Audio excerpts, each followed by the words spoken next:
ఈ మే నెల దేవుని వాగ్దానం. నీకు వాగ్దానము ఇచ్చిన దేవుడు నమ్మదగినవాడు, నిన్ను విడువడు, నిన్ను ఎడబాయడు.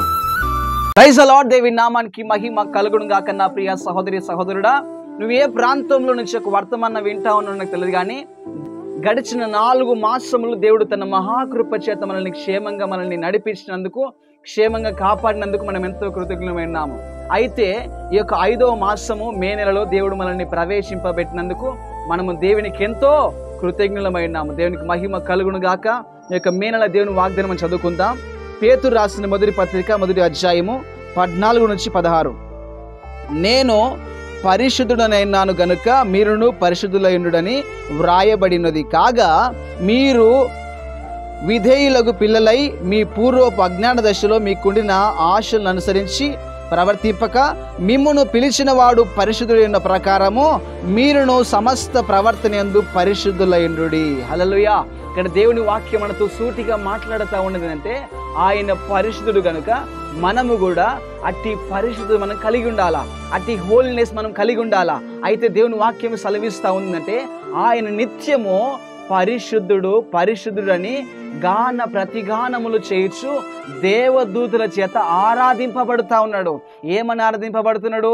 పరిశుద్ధుడు పరిశుద్ధుడని దూతుల చేత ఆరాధించబడుతూ ఉన్నాడు. కనుక మనము కూడా అట్టి హోలీనెస్ను మనము కలిగి ఉండాలా, అట్టి పరిశుద్ధతను మనము కలిగి ఉండాలా. దేవునికి మహిమ కలుగును గాక. దేవుని వాక్యం సెలవిస్తూ ఉంది ఇక్కడ ఏంటంటే, మీరు సమస్త విధమైన ప్రవర్తన యందు పరిశుద్ధులైనడి. హల్లెలూయా. నువ్వు ఏ ప్రాంతంలో నుంచి ఒక వర్తమానం వింటావనో నాకు తెలియదు, కానీ దేవుడు నీతో సూటిగా మాట్లాడుతూ ఉన్నాడు. నీవు పరిశుద్ధతను నువ్వు కలిగి ఉండాలా, నీవు హోలీనెస్ను కలిగి ఉండాలా. ఆ హోలీనెస్ అనేది నీ జీవితాన్ని ఒక డిఫరెంట్ లెవెల్లో నిన్ను మారుస్తుంది. హల్లెలూయా. నువ్వు ఎప్పుడైతే పరిశుద్ధ జీవితం కలిగి ఉంటావో, ఆ పరిశుద్ధ జీవితం అనేది నీ జీవితాన్ని ఒక దేవునికి మహిమకరమైన పాత్రగా నిన్ను మారుస్తుంది. హల్లెలూయా. నీవు దేవునికి పరిశుద్ధమైన పాత్రగా నీవు వాడబడాలంటే నీవు అట్టి పరిశుద్ధతను నువ్వు కలిగి ఉండాలా. హల్లెలూయా. దేవునికి మహిమ కలుగునుగాక. దేవుడు ఇట్టి కృప మీకందరికీ అనుగ్రహించునుగాక. ఈ యొక్క మే నెల దేవుడు మిమ్మల్ని సురక్షితముగా ఈ వాగ్దాన ప్రకారముగా దేవుడు మీ జీవితాల్లో గొప్ప అద్భుత కార్యము చేయునుగాక. దేవుడు అట్టి కృప మీకందరికీ అనుగ్రహించునుగాక. దేవుని కృప, దేవుని మహోన్నతమైన ప్రేమ మీకందరికీ తోడయుండి నడిపించునుగాక. ఆమేన్. ప్రార్థన చేసుకుందాం. ప్రేమ కలిగిన మా ప్రియ పరలోకపు తండ్రి, నీ ఘనమైన నామానికి మహిమ చెల్లిస్తున్నాం ప్రభా. నాయనా తండ్రి, వాగ్దానం ఎంతమంది నైనా తండ్రి ఏ ప్రాంతంలో నుంచి తండ్రి అయినా చూస్తూ ఉన్నారో ప్రతి వ్యక్తిని మీరు జ్ఞాపకం చేసుకోండి యేసయ్యా. ప్రతి వ్యక్తిని ప్రభ మీరు దర్శించండి ప్రభా. అవునయ్యా, నీ వాక్యం సెలవిస్తున్న ప్రకారంగా తండ్రి, నేను పరిశుద్ధులైన గనుక మీరును ప్రభ తండ్రి అయినా అయా పరిశుద్ధులైన నీ వాక్యం సెలవిస్తుంది ప్రభా. తండ్రి, సమస్త ప్రవర్తన తండ్రి అయినా అయా పరిశుద్ధులైన నీ వాక్యం సెలవిస్తుంది ప్రభా.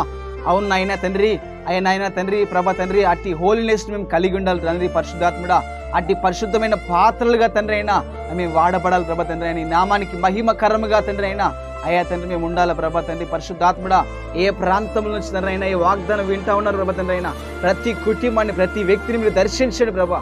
ప్రతి ఫ్యామిలీని మీరు దర్శించండి ప్రభా తండ్రి. నీ కృపలో భద్రపరచండి అయ్యా తండ్రి. అట్టి పరిశుద్ధ జీవితం మేము కలిగి ఉండాలి తండ్రి అయినా.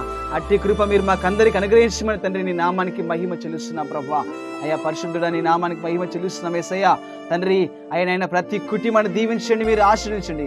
నీ కృపలో ఆయన నీ మెండైనటువంటి ఆశీర్వాదములు కుమ్మరించమని నీ నామానికి మహిమ చెల్లిస్తూ యేసు పరిశుద్ధ నామములో అడుగుకొచ్చున్నాం మా ప్రియ పరలోకపు తండ్రి. ఆమేన్, ఆమేన్, ఆమేన్.